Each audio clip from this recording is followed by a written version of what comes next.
Tanggal 4 November hari ke-309.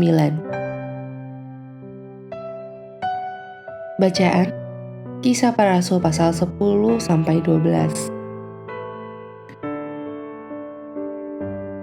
Penyebaran gereja.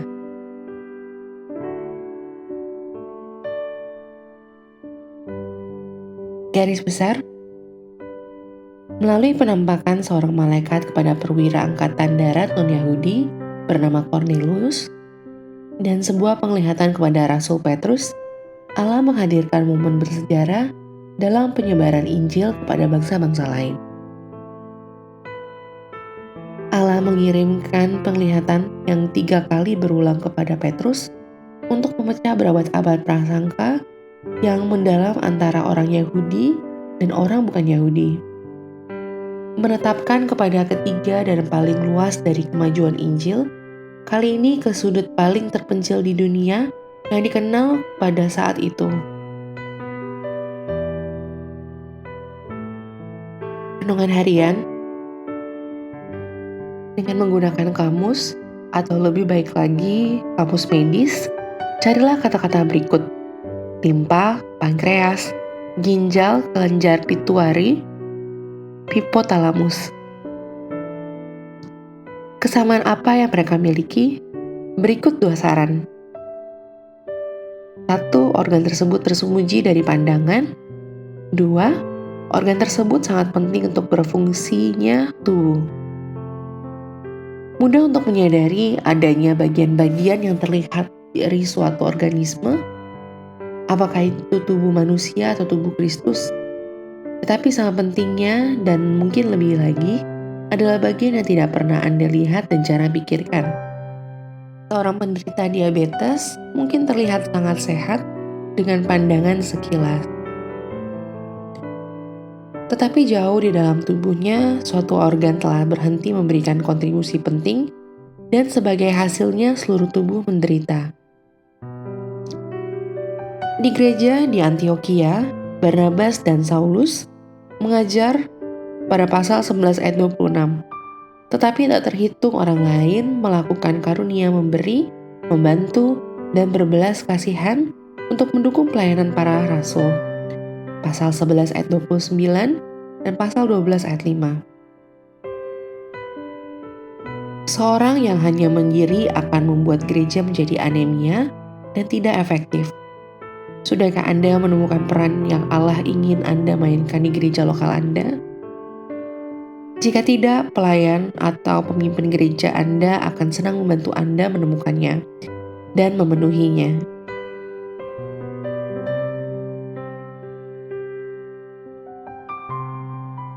Lebih mudah bagi kita untuk pergi ke gereja daripada berada di dalam gereja.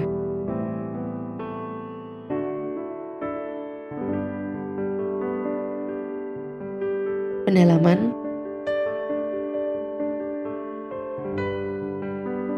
3 kali adalah sebuah pesona. Kisah Para Rasul pasal 10 ayat 16. Bagi Petrus, hampir setiap pelajaran utama harus diulang 3 kali sebelum dia menerima pesan.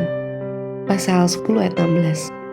3 kali dia menyangkal Tuhan dalam Matius pasal 26 ayat 69-75.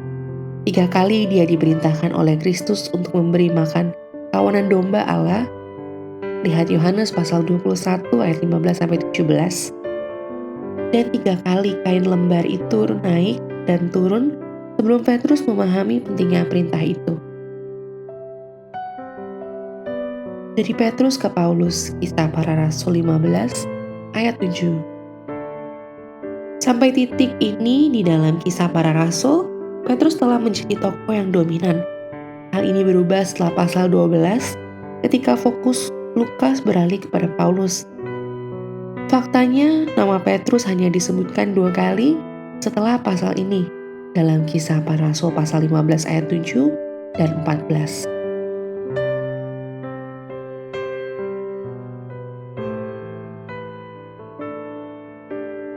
Amin. Tuhan Yesus memberkati.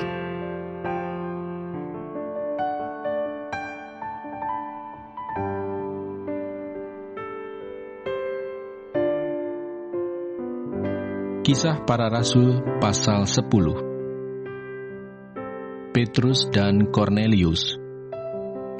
Di Kaisarea ada seorang yang bernama Kornelius, seorang perwira pasukan yang disebut pasukan Italia. Ia saleh, ia serta seisi rumahnya takut akan Allah, dan ia memberi banyak sedekah kepada umat Yahudi dan senantiasa berdoa kepada Allah. Dalam suatu penglihatan, kira-kira jam 3 petang, jelas tampak kepadanya seorang malaikat Allah masuk ke rumahnya dan berkata kepadanya, "Kornelius." Ia menatap malaikat itu dan dengan takut ia berkata, "Ada apa, Tuhan?" Jawab malaikat itu, "Semua doamu dan sedekahmu telah naik ke hadirat Allah, dan Allah mengingat engkau. Dan sekarang, suruhlah beberapa orang ke Yope untuk menjemput seorang yang bernama Simon dan yang disebut Petrus. Ia menumpang di rumah seorang penyamak kulit yang bernama Simon yang tinggal di tepi laut." Setelah malaikat yang berbicara kepadanya itu meninggalkan dia, dipanggilnya 2 orang hambanya beserta seorang prajurit yang saleh dari orang-orang yang selalu bersama-sama dengan dia. Dan sesudah ia menjelaskan segala sesuatu kepada mereka, ia menyuruh mereka ke Yope. Keesokan harinya, ketika ketiga orang itu berada dalam perjalanan dan sudah dekat kota Yope, kira-kira pukul 12:30 hari, naiklah Petrus ke atas rumah untuk berdoa. Ia merasa lapar dan ingin makan, tetapi sementara makanan disediakan, tiba-tiba rohnya diliputi kuasa ilahi. Tampak olehnya, langit terbuka dan turunlah suatu benda berbentuk kain lebar yang bergantung pada keempat sudutnya, yang diturunkan ke tanah. Di dalamnya terdapat berbagai jenis binatang berkaki 4, binatang menjalar dan burung. Kedengaranlah olehnya suatu suara yang berkata, "Bangunlah, hai Petrus, sembelihlah dan makanlah." Tetapi Petrus menjawab, "Tidak, Tuhan, tidak, sebab aku belum pernah makan sesuatu yang haram dan yang tidak tahir." Kedengaran pula untuk kedua kalinya suara yang berkata kepadanya, "Apa yang dinyatakan halal oleh Allah, tidak boleh engkau nyatakan haram." Hal ini terjadi sampai 3 kali, dan segera sesudah itu, terangkatlah benda itu ke langit. Petrus bertanya-tanya di dalam hatinya, apa kiranya arti penglihatan yang telah dilihatnya itu. Sementara itu telah sampai di muka pintu orang-orang yang disuruh oleh Kornelius dan yang berusaha mengetahui di mana rumah Simon. Mereka memanggil seorang dan bertanya, apakah Simon yang disebut Petrus ada menumpang di rumah itu? Dan ketika Petrus sedang berpikir tentang penglihatan itu, berkatalah roh, "Ada 3 orang mencari engkau. Bangunlah, turunlah ke bawah, dan berangkatlah bersama-sama dengan mereka. Jangan bimbang, sebab aku yang menyuruh mereka kemari." Lalu turunlah Petrus ke bawah dan berkata kepada orang-orang itu, "Akulah yang kamu cari. Apakah maksud kedatangan kamu?" Jawab mereka, "Kornelius, seorang perwira yang tulus hati dan takut akan Allah, dan yang terkenal baik di antara seluruh bangsa Yahudi, telah menerima penyataan Allah dengan perantaraan seorang malaikat kudus, supaya ia mengundang engkau ke rumahnya dan mendengar apa yang akan kau katakan." Ia mempersilahkan mereka untuk bermalam di situ. Keesokan harinya ia bangun dan berangkat bersama-sama dengan mereka, dan beberapa saudara dari Yope menyertai dia. Dan pada hari berikutnya, sampailah mereka ke Kaisarea. Kornelius sedang menantikan mereka, dan ia telah memanggil sanak saudaranya dan sahabat-sahabatnya berkumpul. Ketika Petrus masuk, datanglah Kornelius menyambutnya, dan sambil tersungkur di depan kakinya ia menyembah Petrus. Tetapi Petrus menegakkan dia, katanya, "Bangunlah, aku hanya manusia saja." Dan sambil bercakap-cakap dengan dia, ia masuk dan mendapati banyak orang sedang berkumpul. Ia berkata kepada mereka, "Kamu tahu betapa kerasnya larangan bagi seorang Yahudi untuk bergaul dengan orang-orang yang bukan Yahudi atau masuk ke rumah mereka. Tetapi Allah telah menunjukkan kepadaku bahwa aku tidak boleh menyebut orang najis atau tidak tahir. Itulah sebabnya aku tidak berkeberatan ketika aku dipanggil, lalu datang kemari. Sekarang aku ingin tahu, apa sebabnya kamu memanggil aku?" Jawab Kornelius, "4 hari yang lalu, kira-kira pada waktu yang sama seperti sekarang, yaitu jam 3 petang, aku sedang berdoa di rumah. Tiba-tiba ada seorang berdiri di depanku, pakaiannya berkilau-kilauan, dan ia berkata, 'Kornelius, doamu telah didengarkan Allah dan sedekahmu telah diingatkan di hadapannya. Suruhlah orang ke Yope untuk menjemput Simon yang disebut Petrus. Ia sedang menumpang di rumah Simon, seorang penyamak kulit, yang tinggal di tepi laut. Karena itu, segera kusuruh orang kepadamu, dan dengan senang hati engkau telah datang. Sekarang kami semua sudah hadir di sini di hadapan Allah untuk mendengarkan apa yang ditugaskan Allah kepadamu.' Lalu mulailah Petrus berbicara, katanya, 'Sesungguhnya aku telah mengerti bahwa Allah tidak membedakan orang. Setiap orang dari bangsa manapun yang takut akan Dia dan yang mengamalkan kebenaran berkenan kepadanya.' Itulah firman yang ia suruh sampaikan kepada orang-orang Israel, yaitu firman yang memberitakan damai sejahtera oleh Yesus Kristus, yang adalah Tuhan dari semua orang. Kamu tahu tentang segala sesuatu yang terjadi di seluruh tanah Yudea, mulai dari Galilea, sesudah baptisan yang diberitakan oleh Yohanes, yaitu tentang Yesus dari Nazaret, bagaimana Allah mengurapi Dia dengan Roh Kudus dan kuat kuasa, Dia yang berjalan berkeliling sambil berbuat baik dan menyembuhkan semua orang yang dikuasai iblis, sebab Allah menyertai Dia. Dan kami adalah saksi dari segala sesuatu yang diperbuatnya di tanah Yudea maupun di Yerusalem, dan mereka telah membunuh Dia dan menggantung Dia pada kayu salib. Yesus itu telah dibangkitkan Allah pada hari yang ketiga, dan Allah berkenan bahwa Ia menampakkan diri bukan kepada seluruh bangsa, tetapi kepada saksi-saksi yang sebelumnya telah ditunjuk oleh Allah, yaitu kepada kami yang telah makan dan minum bersama-sama dengan Dia setelah Ia bangkit dari antara orang mati. Dan Ia telah menugaskan kami memberitakan kepada seluruh bangsa dan bersaksi bahwa Dialah yang ditentukan Allah menjadi hakim atas orang-orang hidup dan orang-orang mati. Tentang Dialah semua nabi bersaksi bahwa barang siapa percaya kepadanya, ia akan mendapat pengampunan dosa oleh karena namanya." Ketika Petrus sedang berkata demikian, turunlah Roh Kudus ke atas semua orang yang mendengarkan pemberitaan itu. Dan semua orang percaya dari golongan bersunat yang menyertai Petrus tercengang-cengang karena melihat bahwa karunia Roh Kudus dicurahkan ke atas bangsa-bangsa lain juga.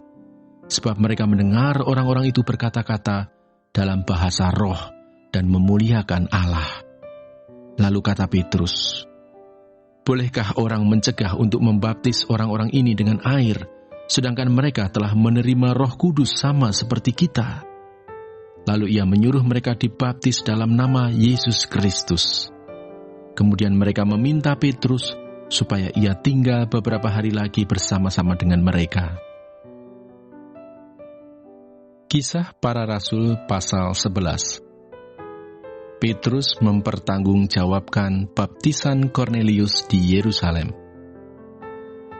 Rasul-rasul dan saudara-saudara di Yudea mendengar bahwa bangsa-bangsa lain juga menerima firman Allah. Ketika Petrus tiba di Yerusalem, orang-orang dari golongan yang bersunat berselisih pendapat dengan dia. Kata mereka, "Engkau telah masuk ke rumah orang-orang yang tidak bersunat dan makan bersama-sama dengan mereka." Tetapi Petrus menjelaskan segala sesuatu berturut-turut, katanya, "Aku sedang berdoa di kota Yope. Tiba-tiba rohku diliputi kuasa ilahi dan aku melihat suatu penglihatan. Suatu benda berbentuk kain lebar yang bergantung pada keempat sudutnya diturunkan dari langit sampai di depanku.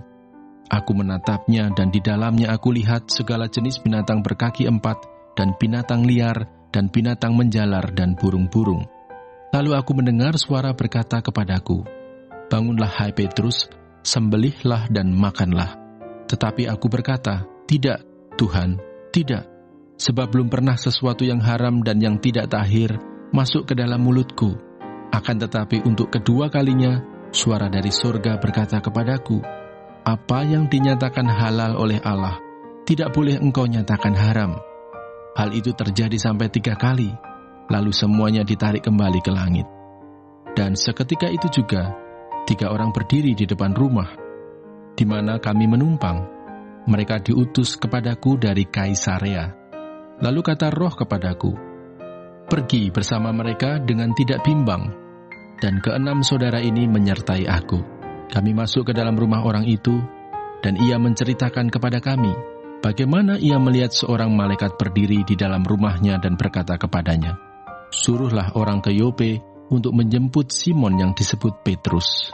Ia akan menyampaikan suatu berita kepada kamu yang akan mendatangkan keselamatan bagimu dan bagi seluruh isi rumahmu. Dan ketika aku mulai berbicara, turunlah Roh Kudus ke atas mereka, sama seperti dahulu ke atas kita. Maka teringatlah aku akan perkataan Tuhan, Yohanes membaptis dengan air, tetapi kamu akan dibaptis dengan Roh Kudus. Jadi jika Allah memberikan karunia-Nya kepada mereka sama seperti kepada kita pada waktu kita mulai percaya kepada Yesus Kristus, bagaimanakah mungkin aku mencegah Dia? Ketika mereka mendengar hal itu, mereka menjadi tenang, lalu memuliakan Allah. Katanya, jadi kepada bangsa-bangsa lain juga Allah mengaruniakan pertobatan yang memimpin kepada hidup. Barnabas dan Saulus ke Antiokhia. Sementara itu banyak saudara-saudara telah tersebar karena penganiayaan yang timbul sesudah Stefanus dihukum mati. Mereka tersebar sampai ke Fenisia, Siprus, dan Antiokhia, namun mereka memberitakan Injil kepada orang Yahudi saja. Akan tetapi di antara mereka ada beberapa orang Siprus dan orang Kirene yang tiba di Antiokhia dan berkata-kata juga kepada orang-orang Yunani dan memberitakan Injil bahwa Yesus adalah Tuhan. Dan tangan Tuhan menyertai mereka, dan sejumlah besar orang menjadi percaya dan berbalik kepada Tuhan. Maka sampailah kabar tentang mereka itu kepada jemaat di Yerusalem, lalu jemaat itu mengutus Barnabas ke Antiokhia. Setelah Barnabas datang dan melihat kasih karunia Allah, bersukacitalah ia. Ia menasihati mereka supaya mereka semua tetap setia kepada Tuhan, karena Barnabas adalah orang baik, penuh dengan Roh Kudus dan iman. Sejumlah orang dibawa kepada Tuhan. Lalu pergilah Barnabas ke Tarsus untuk mencari Saulus, dan setelah bertemu dengan dia, ia membawanya ke Antiokhia. Mereka tinggal bersama-sama dengan jemaat itu 1 tahun lamanya, sambil mengajar banyak orang. Di Antiokhia-lah murid-murid itu untuk pertama kalinya disebut Kristen. Pada waktu itu datanglah beberapa nabi dari Yerusalem ke Antiokhia. Seorang dari mereka yang bernama Agabus bangkit dan oleh kuasa Roh ia mengatakan bahwa seluruh dunia akan ditimpa bahaya kelaparan yang besar. Hal itu terjadi juga pada zaman Claudius. Lalu murid-murid memutuskan untuk mengumpulkan suatu sumbangan sesuai dengan kemampuan mereka masing-masing dan mengirimkannya kepada saudara-saudara yang diam di Yudea. Hal itu mereka lakukan juga, dan mereka mengirimkannya kepada penatua-penatua dengan perantaraan Barnabas dan Saulus. Kisah Para Rasul pasal 12. Yakobus mati, Petrus dilepaskan dari penjara. Kira-kira pada waktu itu Raja Herodes mulai bertindak dengan keras terhadap beberapa orang dari jemaat. Ia menyuruh membunuh Yakobus, saudara Yohanes, dengan pedang. Ketika ia melihat bahwa hal itu menyenangkan hati orang Yahudi, ia melanjutkan perbuatannya itu dan menyuruh menahan Petrus. Waktu itu hari raya roti tidak beragi.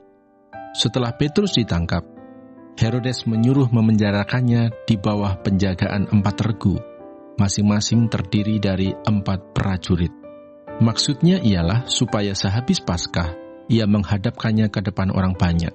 Demikianlah Petrus ditahan di dalam penjara, tetapi jemaat dengan tekun mendoakannya kepada Allah. Pada malam sebelum Herodes hendak menghadapkannya kepada orang banyak, Petrus tidur di antara dua orang prajurit, terbelenggu dengan dua rantai. Selain itu, prajurit-prajurit pengawal sedang berkawal di muka pintu. Tiba-tiba berdirilah seorang malaikat Tuhan dekat Petrus, dan cahaya bersinar dalam ruang itu. Malaikat itu menepuk Petrus untuk membangunkannya, katanya, "Bangunlah segera." Maka gugurlah rantai itu dari tangan Petrus. Lalu kata malaikat itu kepadanya, "Ikatlah pinggangmu dan kenakanlah sepatumu." Ia pun berbuat demikian. Lalu malaikat itu berkata kepadanya, "Kenakanlah jubahmu dan ikutlah aku." Lalu ia mengikuti malaikat itu keluar, dan ia tidak tahu bahwa apa yang dilakukan malaikat itu sungguh-sungguh terjadi. Sangkanya ia melihat suatu penglihatan. Setelah mereka melalui tempat kawal pertama dan tempat kawal kedua, sampailah mereka ke pintu gerbang besi yang menuju ke kota. Pintu itu terbuka dengan sendirinya bagi mereka. Sesudah tiba di luar, mereka berjalan sampai ke ujung jalan, dan tiba-tiba malaikat itu meninggalkan dia. Dan setelah sadar akan dirinya, Petrus berkata, "Sekarang taulah aku benar-benar bahwa Tuhan telah menyuruh malaikatnya dan menyelamatkan aku dari tangan Herodes dan dari segala sesuatu yang diharapkan orang Yahudi." Dan setelah berpikir sebentar, pergilah ia ke rumah Maria, ibu Yohanes yang disebut juga Markus. Di situ banyak orang berkumpul dan berdoa. Dan ketika ia mengetuk pintu gerbang, datanglah seorang hamba perempuan bernama Rode untuk mengetahui siapa yang mengetuk itu. Ia terus mengenal suara Petrus, tetapi karena girangnya, ia tidak membuka pintu gerbang itu dan segera masuk ke dalam untuk memberitahukan bahwa Petrus ada di depan pintu gerbang. Kata mereka kepada perempuan itu, "Engkau mengigau." Akan tetapi ia tetap mengatakan bahwa benar-benar demikian. Kata mereka, "Itu malaikatnya." Tetapi Petrus terus-menerus mengetuk, dan ketika mereka membuka pintu dan melihat dia, mereka tercengang-cengang.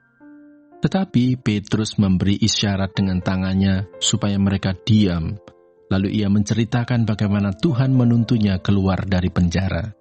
Katanya, "Beritahukanlah hal ini kepada Yakobus dan saudara-saudara kita." Lalu ia keluar dan pergi ke tempat lain. Pada keesokan harinya, gemparlah prajurit-prajurit itu. Mereka bertanya-tanya, apakah yang telah terjadi dengan Petrus? Herodes menyuruh mencari Petrus, tetapi ia tidak ditemukan. Lalu Herodes menyuruh memeriksa pengawal-pengawal itu dan membunuh mereka. Kemudian ia berangkat dari Yudea ke Kaisarea dan tinggal di situ. Herodes mati. Herodes sangat marah terhadap orang Tirus dan Sidon. Atas persetujuan bersama, mereka pergi menghadap dia.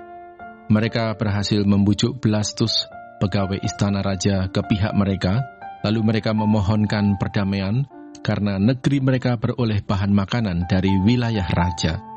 Dan pada suatu hari yang ditentukan, Herodes mengenakan pakaian kerajaan, lalu duduk di atas tahta dan berpidato kepada mereka. Dan rakyatnya bersorak membalasnya, "Ini suara Allah dan bukan suara manusia." Dan seketika itu juga ia ditampar malaikat Tuhan, karena ia tidak memberi hormat kepada Allah. Ia mati dimakan cacing-cacing. Barnabas dan Saulus diutus. Maka firman Tuhan makin tersebar dan makin banyak didengar orang. Barnabas dan Saulus kembali dari Yerusalem setelah mereka menyelesaikan tugas pelayanan mereka. Mereka membawa Yohanes yang disebut juga Markus.